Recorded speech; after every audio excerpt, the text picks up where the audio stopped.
ఈరోజు బ్రహ్మముడి ఎపిసోడ్లో సీతారామయ్య స్నేహితుడి మనవడు శ్రీకాంత్, రాజు కలిసి బిజినెస్ చేస్తుంటారు.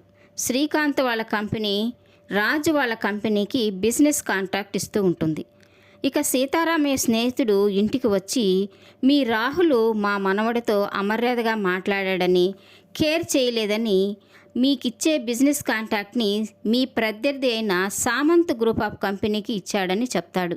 ఇక సీతారామయ్య, మనిద్దరం కలిసి 50 సంవత్సరాలకు పైగా బిజినెస్ చేశాం. మన తర్వాత మన మనవళ్ళు ఆ కంపెనీని ముందుకు తీసుకెళ్తారనుకుంటే మా రాహుల్ చేసిన పని వల్ల మీ మనవడు శ్రీకాంత్ ఇలాంటి నిర్ణయం తీసుకున్నాడని బాధపడుతూ ఉంటాడు.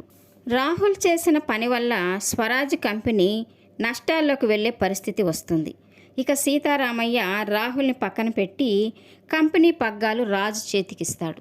ఇక ఉదయాన్నే రాజు ఆఫీస్కి వెళ్ళబోతుంటే ఇక వాళ్ళ నానమ్మ, 100 సంవత్సరాల చరిత్ర కలిగిన మన కంపెనీని నీకు అప్పగిస్తే నువ్వు దాన్ని చాలా పైకి తీసుకెళ్ళవు, మన కంపెనీ ఎప్పుడు నెంబర్ 1 స్థానంలో ఉండేలాగా చెయ్యి అని తను చెప్తూ ఉంటుంది. ఇక వాళ్ళ అమ్మ అయితే, జరగవు అనుకున్నవి జరుగుతున్నాయి కాబట్టి ఏదీ మన చేతిలో లేదు, గుర్తుపెట్టుకో అని తను చెప్తూ ఉంటుంది.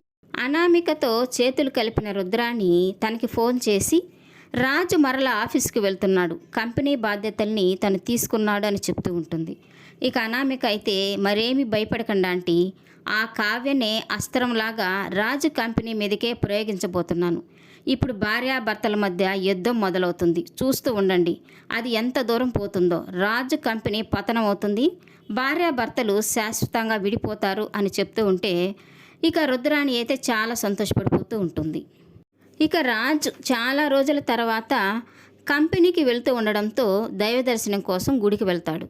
ఇక కావ్య కూడా మొదటిసారి ఉద్యోగం చేయడానికి వెళ్తూ ఉండడంతో తను కూడా గుడికి వెళ్తుంది. ఇక రాజు, కావ్య గుడిలో ఒకరికొకరు ఎదురు పడతారు.